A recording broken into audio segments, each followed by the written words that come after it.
So I didn't exactly know how I wanted to start this video, but I guess I'll start by saying that yes, Choso is one of my personal favorite characters, and based on how much love he's been getting over time in the manga, I think it's safe to say that he might be at least one of Gege's top 5. I also want to open a question for the viewers. If Choso was graded by Jujutsu ranking scale today, what grade do you think he would be in? If you have your answer already, save it for the end of the video. I'd love to hear what you have to say, and if you're new here, please hit like and subscribe. Many characters have shown that they have great potential in Jujutsu Kaisen, like Megami and Yuji. Even Higuruma is someone who shot up to grade 1 within 2 weeks of being a sorcerer, but I think the one who showcased the most improvement and is most deserving of that award would be Choso, the Cursed Womb Death Painting. I want to shine a little light on him since, unlike Higuruma, we actually got to see all of Choso's growth on screen. Just so we're clear, this next bit of information will likely be repeated a few times to help drive my point, and it's that Choso and his brothers, while they have existed for 150 years as cursed wombs in jars, they have only had physical bodies since around late September or early October at the latest. We know this because Yuji and Nanami first battled Mahito in September, and then shortly after that is when the Goodwill event took place. Right before the versus Mahito arc started, we got a timestamp showing September 2018, and the Goodwill event took place right afterwards, which is what the Cursed family used as a distraction to have Mahito sneak in and steal some of the fingers that Jujutsu High had in storage, along with 3 special grade cursed objects called Cursed Womb Death Paintings. Maybe no later than a week after this that So and Ketchisu were given shape along with Choso, who stays back while his brothers are sent to retrieve additional fingers but ultimately meet their demise against Nobara and Yuji. Besides a brief flashback for his brothers, this is when we first officially meet Choso when he's playing games with Kenjaku and Mahito and senses that his brothers have been killed.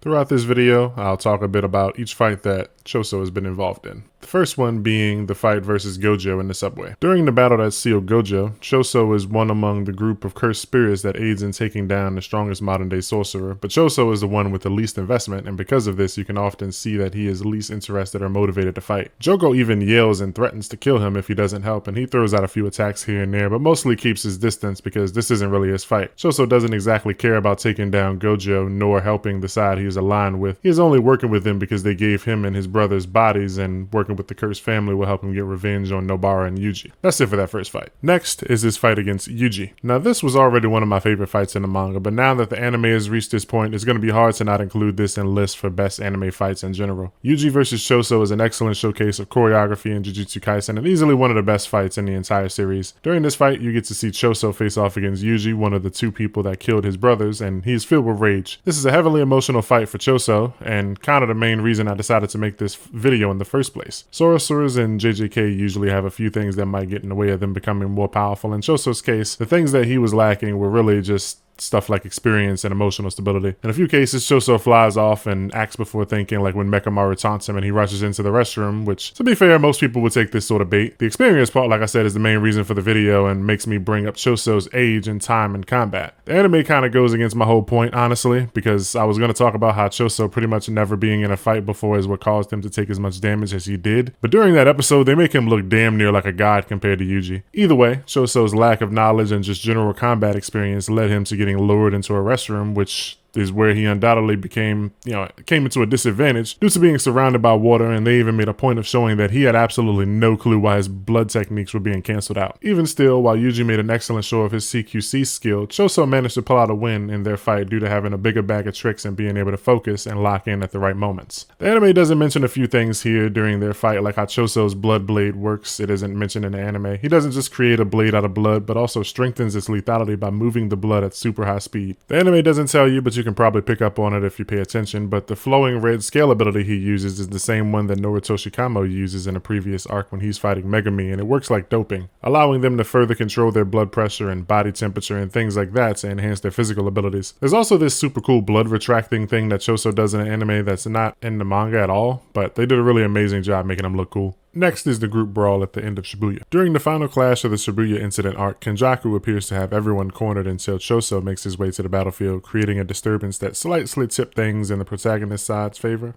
He finally realizes the truth about his family and knows that Yuji is his brother, and for the first time he fights to protect his family, whereas in the past he wanted to kill Yuji for revenge for killing his family. Uraume underestimates Choso, jumping here in between Choso and Kenjaku to take a piercing blood, which is later healed through reverse curse technique, but Uraume still suffers and collapses to their knees because of the poison in Choso's blood. Before Uraume collapses, they use an ice technique to freeze everyone on the battlefield except Yuji, and we see that Choso is frozen but doesn't care and immediately goes to thawing his own body out, out with flowing red scale. This is the second shortest fight or showing of Choso's abilities and combat potential other than the fight with Gojo. Next is Choso's fight versus Naoya. The fight versus Naoya begins with Naoya stating that he doesn't understand why Choso can manipulate blood like the Kamo clan, but the only thing he needs to worry about is piercing blood, and since it requires him to charge up first with convergence, Choso doesn't stand a chance. Choso is immediately overwhelmed by Naoya's speed and uses flowing red scale stack to enhance his visual abilities, but Naoya counters, assuming people will always find a way around his speed. Knowing that a key part of combat for blood users is maintaining their own blood control, Naoya stabs Choso, making it so that he would also need to focus on keeping his wound from getting worse while also trying to fight. But what Naoya doesn't realize is that Choso is half curse, and because of this he can convert his cursed energy into blood. Choso lets out waves and waves of blood that flood the underpass that they're fighting under, blocking Naoya's vision and launching a blood blade at him, which Naoya easily dodges, but keeping him from noticing that Choso has snuck up on him and prepared a piercing blood attack. Naoya gets overwhelmed in Choso's rhythm, and because of this, even though he dodges the piercing blood, there's a wave of blood following him that he also needs to dodge. Choso kicks him, which stops Naoya from moving, and the blood gets all over his clothes. Covered in blood, Choso is now able to slow Naoya down, and when staring down the closed hand of Choso, he believes that even at this distance he can close in on Choso when he attempts to fire a piercing blood and challenges him to fire. What Naoya wasn't expecting was for Choso to wait until the very last moment to fire off a supernova, a move that he's used before, but it's not a Kamo clan technique, it's something that he himself has honed for 150 years while he was still a womb, and now he was caught by a bloody buckshot blast at point blank, leaving him the loser in this fight. Another one in the books for Choso, showing how far he's come as a sorcerer. Choso's final fight so far in the manga is versus his father, Kenjaku.